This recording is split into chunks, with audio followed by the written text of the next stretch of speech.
어둠 속에서 웅웅거리는 소리와 알 수 없는 한기의 존재를 느끼셨나요? 한국의 어둠에 오신 것을 환영합니다. 여기는 오래된 폐가, 인적 드문 길, 저주받은 장소들에서 전해지는 소름 끼치는 이야기가 여러분을 기다리고 있는 곳입니다. 이 모든 이야기를 들을 용기가 있다면 저와 함께 어둠 속으로 발걸음을 내딛어 보세요. 당신의 등을 서늘하게 할 이야기들이 지금 시작됩니다. 당시 나는 고등학생이었고 여름 방학 때였습니다. 6년 만에 멀리 사시는 할아버지 할머니를 뵈러 가자고 아버지가 말씀하셨습니다. 여름방학도 머지않아 끝날 시기고 두 분 다 꽤 연로하시니 이번에 못 뵈면 못 뵐 수도 있지 않을까 하고 효도할 겸 갔습니다. 할아버지 할머니는 어느 현의 깡촌에 살고 계셨습니다. 빌딩 같은 건 눈 씻고 찾아봐도 없고 문명과 동떨어진 것 같은 그런 분위기였죠. 군데에 군데 사당 같은 게 지어져 있었는데 그 사당이 무엇을 모시기 위한 것인지 알고 나서 참 신기했습니다. 보통 그런 작은 사당은 여우나 코마 인우 같은 걸 모시잖아요? 그런데 그 섬 전체에 있는 모든 사당이 모시고 있는 건 바로 외눈박이 아이였습니다. 하지만 이 섬에서 전해 내려오는 신인가 보다 하고 저는 그닥 신경 쓰지 않았습니다. 항구에서 차를 타고 1시간 정도 가면 할아버지 할머니 댁에 도착합니다. 너무 시골이다 보니 당연히 낡아 빠졌겠지라고 생각했지만 의외로 우리 집과 별반 차이도 없고 내부도 의외로 깔끔했습니다. 할아버지가 아이고 많이 컸구나 하고 호들갑스럽게 맞아주셨습니다. 그리고 거실로 가보니 데자뷰가 일어났습니다. 족자가 걸려 있었는데 그 족자에는 오는 길에 본 외눈박이 아이 그림이 그려져 있는 겁니다. 저는 이것에 대해 자세히 알고 싶어 할아버지께 여쭤봤더니 이건 말이다. 불길함의 상징이란다. 불길하다고? 그럼 왜 그런 걸 섬기고 계시냐고 다시 여쭤봤습니다. 시마나오 님이라고 하는데 어리석은 우리 섬 주민들이 만들어내고만 존재지. 할아버지 표정이 약간 어두워졌습니다. 그래서 더는 여쭤볼 수 없었습니다. 시간이 지나고 집에 있어봤자 할 일이 없어서 밖에 나가봤습니다. 집 바로 뒤에는 언덕이 있길래 그냥 한번 올라가 봤습니다. 언덕 꼭대기에서 보이는 경치가 꽤 괜찮아서 계속 보고 있어도 질리지 않았습니다. 그러다 졸리기에 누워서 잠이 들고 말았습니다. 그러길 얼마나 흘렀을지 갑자기 눈이 떠졌습니다. 날은 어느새 벌써 어둑어둑해졌습니다. 저는 다들 걱정할 것 같아서 서둘러 일어나 집에 가려고 했습니다. 그런데 그때 끽끽 하고 갑자기 오른쪽 방향에서 원숭이 같기도 하고 여자 같기도 하고 어찌 들으면 아이 같기도 한 이상한 소리가 들렸습니다.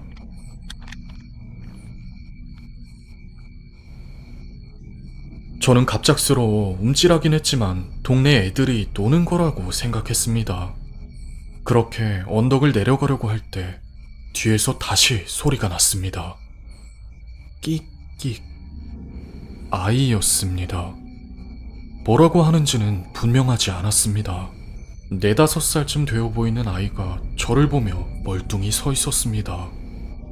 그리고 어두워서 얼굴이 잘 보이지는 않았지만 갈색 속옷을 입고 있었습니다. 핫제테, 핫제테 하고 알아들을 수 없는 소리를 내고 있었습니다. 목소리도 어딘가 이상한 게 뭔가 콧소리 같은 쉰 목소리였습니다. 길을 잃었니? 부모님은 어디 계셔?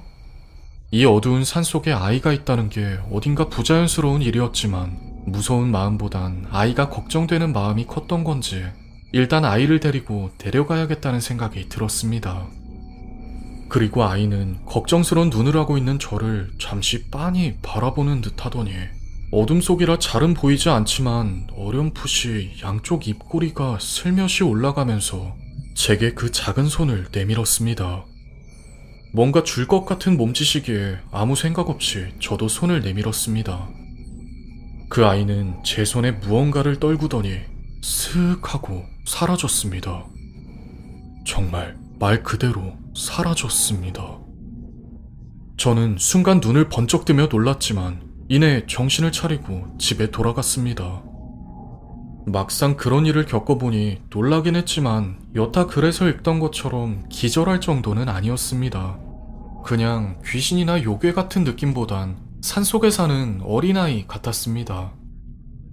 아무튼 그렇게 집 앞에 도착했을 때 형광 불이 밝았기 때문에 좀 전에 아이가 주고 간 걸 확인할 수 있었습니다.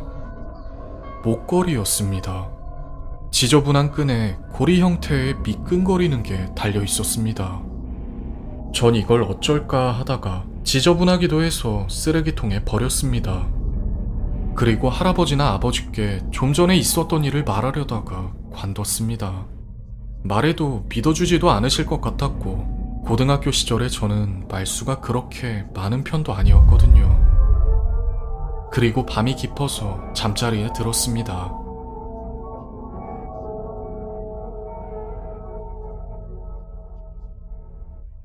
저는 원래 낮잠을 자도 밤에 잘 자는 편인데 그날은 잠이 오지 않았습니다. 그런데 그때 다 해 버렸어. 방 창가에서 소리가 들렸습니다. 심지어 아까 그 아이 목소리였습니다.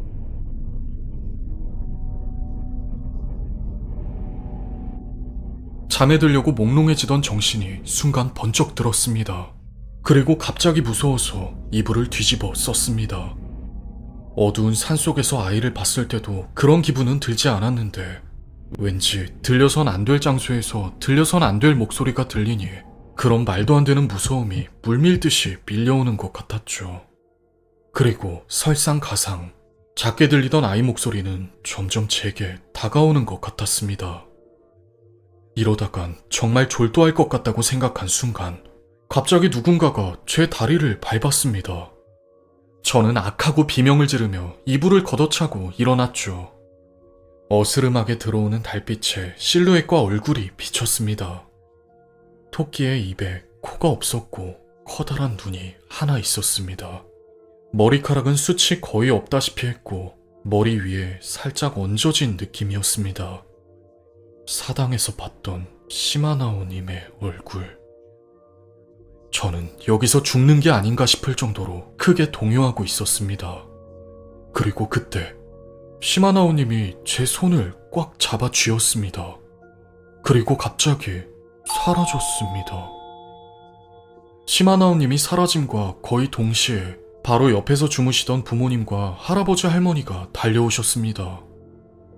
할아버지가 무슨 일이냐 물으시기에 한마디만 했습니다. 지금 시마나오님을 만났어요. 할아버지와 할머니가 제 대답을 듣고 꽤 놀라시는 것 같았습니다. 그게 정말이니? 시마나오님을 만났다고? 혹시 저주를 받은 게야? 할아버지께서 무서운 표정으로 물으셨고 부모님은 그 옆에서 곤란해하는 것 같기도 하고 질렸다는 것 같기도 한 표정을 짓고 있었습니다. 저는 그런 어른들을 바라보며 아무 말도 못했습니다. 그 아이도 시마나오님도 그저 손만 만지고 사라졌을 뿐 그것 말곤 아는 게 없는데 무슨 할 말이 있겠어요. 그나마 생각나는 거라곤 목걸이뿐이라 바로 쓰레기통에 버린 목걸이를 찾아봤습니다.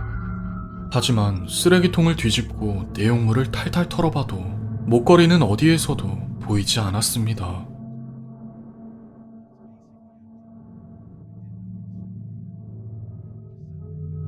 아침이 밝았지만 저는 우울했습니다. 할아버지께서 하신 저주를 받았냐는 말과 내 손을 잡던 시마나오님이 자꾸 떠올랐죠. 퇴마루 근처에서 널브러져 있는 제 앞에 할아버지께서 다가오셨습니다. 지금부터 70년 정도 전에 말이다. 이 섬엔 어느 오누이가 살고 있었어.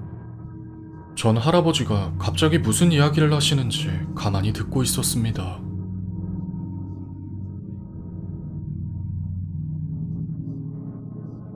그 오누이는 정말 사이가 좋았단다. 그런데 그 사랑이 삐뚤어진 사랑이라서 어느 날 여동생이 오빠 애를 베고 말았어. 이런 건 당연히 용납되지 않는 일이고 이 섬뿐만 아니라 다 똑같겠지만 특히나 이 섬의 종교에선 혈연관계의 남녀가 정을 통하는 건 엄하게 금지되었지. 금기를 깨트린 자는 사형에 처한다는 엄격한 규칙이 있었던 게야. 그런데 그 오누이는 그것을 거부하며 둘이 몰래 달아났다. 섬 사람들은 섬에서 그 오누이가 빠져나가지 못하도록 배가 나가지 못하게 막아두고 혈안이 되어 그 오누이를 찾았어. 그리고 한참이 지나서 산속의 어느 낡은 오두막에서 그 오누이가 발견되었단다. 헌데 여동생이 갓난아이를 안고 있었어. 결국 아이를 낳았던 게지. 그걸 본 섬사내 한 명이 그 아이를 빼앗아서 죽이려고 했어. 그런데 무슨 영문인지 그 사내는 비명을 지르며 갓난아이를 집어던지고 말았단다. 사내의 옆에 있던 사람들이 놀라서 살펴보니 그 갓난아이는 눈이 하나밖에 없었던 게야. 죄를 지은 오누이는 바로 목을 쳤는데 그들이 낳은 외눈박이 갓난아이를 죽이면 저주를 받을 것만 같아서 처형을 미뤘어. 하지만 살려뒀다가는 더 화를 불러 모을 것 같아서 결국엔 그 갓난아이도 처리했지. 영혼까지 없애려는 셈으로 바위로 머리를 짓누르고 몸을 갈기갈기 찢어서 바다에 내다 버리는 정말 잔혹한 형벌을 내렸단다. 그런데 그 모든 걸 처리하고 며칠 정도 지났을까? 오누이를 처형한 사람 셋이 죽었어.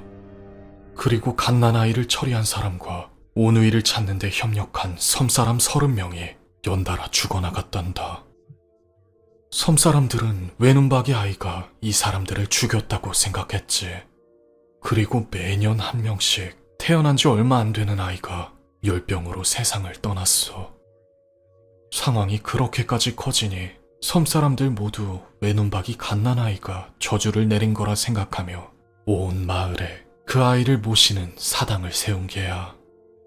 그리고 지금까지도 그 아이가 가끔 섬사람 앞에 나타나서 엄마가 줬다는 목걸이를 건네준단다. 누군 목걸이를 주고 누군 윽박을 내질러서 몇 날 며칠 악몽을 꿨다고 하는 걸 보면 아이가 사람을 가리는 것 같기도 하고. 아무튼 네가 받았다던 목걸이도 그것과 마찬가지일 게야. 할아버지는 이야기를 끝내시더니 일어나셔서 방으로 돌아가셨습니다.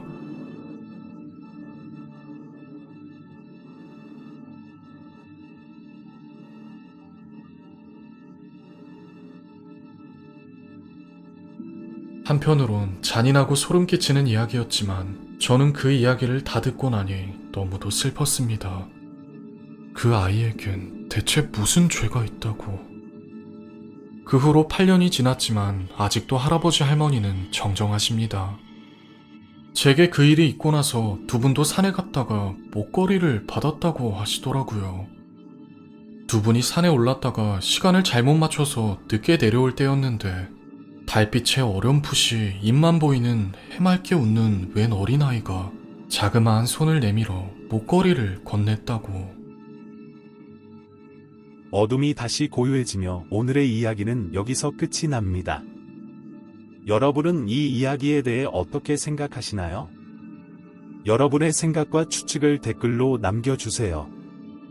만약 이 이야기가 소름 돋게 했다면 좋아요와 공유, 그리고 구독을 눌러 다음에 섬뜩한 이야기도 놓치지 마세요. 한국의 어둠과 함께해 주셔서 감사합니다.